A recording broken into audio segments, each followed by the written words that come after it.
எண்ணும் எழுத்தும்.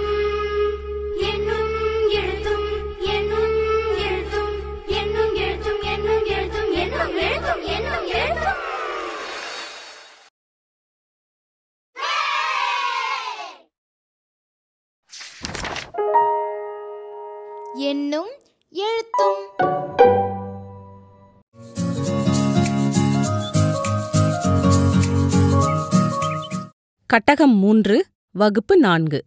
அனைவருக்கும் வணக்கம். கட்டகம் 3 தாவரங்கள் பாடத்திற்கு 3 செயல்பாடுகள் கொடுக்கப்பட்டிருக்கு. அதைப்பற்றி இந்த காணொளியில பார்க்க போறோம். முதல்ல பூங்கொத்து செய்வோமா என்ற செயல்பாட்டை இப்ப நாம பார்க்க போறோம். மாணவர்களை 2 குழுக்களா பிரிச்சுக்கணும். அவங்கள பூங்கொத்து செய்ய வைக்கணும். பூங்கொத்து செய்ய தேவையான தாவரங்கள் கொடுக்கும்போது பூக்கும் தாவரங்களையும் பூவா தாவரங்களையும் அறிமுகப்படுத்தணும். பூவா தாவரங்களை அறிமுகப்படுத்தும்போது உண்ணத்தகுந்த பூஞ்சை, ஈஸ்டை மாணவர்களிடம் காட்டலாம். தீங்கு விளைவிக்கக்கூடிய காளான்களை தவிர்க்கணும்.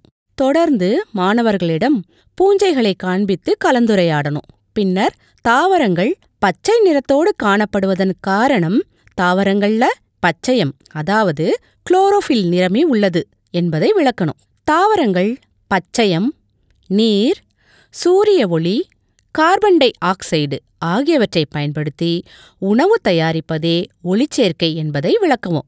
தாவரங்களில் உள்ள நிறமிகளின் அடிப்படையில் பச்சையம் உள்ள, பச்சையம் அற்ற என்ற 2 வகையாக பிரிக்கலாம் என கூறணும்.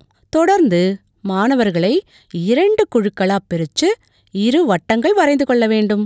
அதில் பச்சையமுள்ள தாவரம், பச்சையமற்ற தாவரம் என்ற சொல்லட்டையை ஒவ்வொரு வட்டத்திலையும் வைக்கணும்.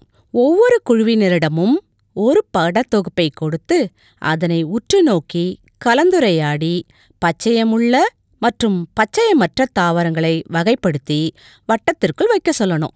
சரியாக வகைப்படுத்திய குழுவினரை பாராட்டணும். வகைப்படுத்திய சொல்லட்டைகளை திருப்பி பார்த்து அதில் தாவரங்கள் பச்சை நிறத்துடனோ பச்சை நிறமற்றும் இருக்கும் காரணத்தை படிக்க சொல்லணும். மாணவர்களிடம் தாவரங்களின் பட அட்டைகளைக் கொண்டு தோரணம் செஞ்சும் ஏற்கனவே செய்த பூங்கொத்தையும் அறிவியல் களஞ்சியம் பகுதியில காட்சிப்படுத்த சொல்லணும்.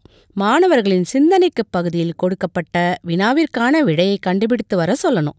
தொடர்ந்து பயணம் செய்வோம் பகுதியில் உள்ள பாடநூல் மற்றும் பயிற்சி நூல் செயல்பாடுகளை செய்ய வைக்கணும். செயல்பாடு 8, வண்ணம் தீட்டி அறிவேன்.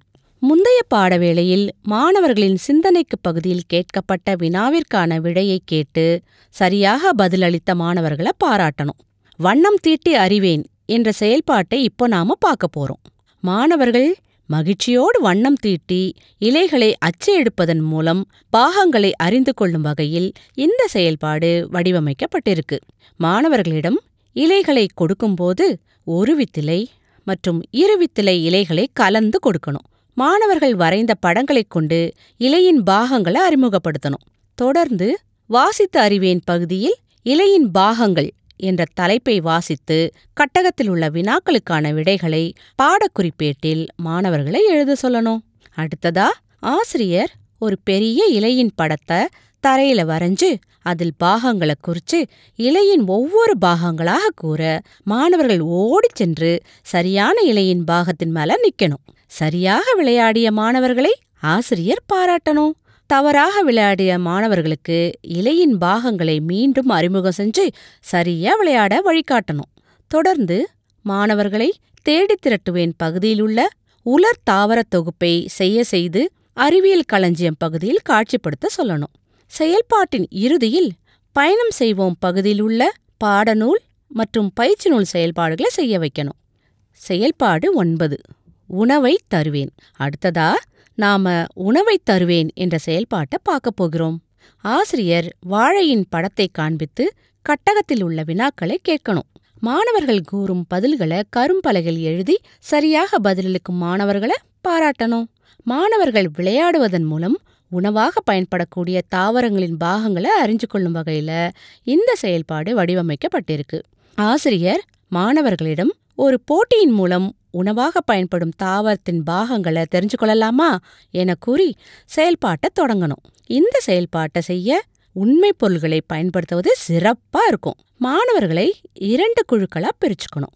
ஒவ்வொரு குழுவிற்கும் முன்பாக தரையில ஒரு வட்டத்தை வரைஞ்சு அதை 6 பகுதிகளாக, அதாவது விதை, வேர், தண்டு, இலை, பூ, பழம் என பிரிச்சுக்கணும். ஒவ்வொரு குழுவினருக்கும் உண்மை பொருள் அல்லது பட அட்டைகள் கொண்ட தொகுப்பை கொடுக்கணும். ஆசிரியர் தொடங்கலாம் என்று கூறியவுடன் உண்மை பொருள் அல்லது பட அட்டையை பார்த்து தாவரத்தின் எந்த பகுதி உணவாக பயன்படுகிறதோ அதற்குரிய இடத்தில் வைக்க சொல்லணும். விரைவாகவும் சரியாகவும் தாவரங்களின் உண்ணத்தகுந்த பாகங்களை வகைப்படுத்தக்கூடிய குழுவை பாராட்டணும். உதவி தேவைப்படக்கூடிய மாணவர்களுக்கு வழிகாட்டணும். முடிவில் மாணவர்களைக் கொண்டே உணவாக பயன்படக்கூடிய தாவரங்களின் பாகங்களை தொகுத்து கூற சொல்லணும். பின்னர் மாணவர்களை தேடி திரட்டுவேன் பகுதியிலுள்ள சுற்றுப்புறத்தில் காணப்படும் தாவரங்களில் எந்த பகுதி உணவாக பயன்படுகிறது என்பதை பயிற்சி நூலில் எழுதி வர சொல்லணும். இறுதியாக பயணம் செய்வோம் பகுதியிலுள்ள பாடநூல் மற்றும் பயிற்சி நூல் செயல்பாடுகளை செய்ய சொல்லணும். இதோட 2ஆம் பருவத்திற்கான செயல்பாடுகள் அனைத்தும் நிறைவு பெறுகிறது. 3ஆம் பருவத்திற்கான கட்டக விளக்க காணொளியில் மீண்டும் சந்திப்போம். நன்றி, வணக்கம்.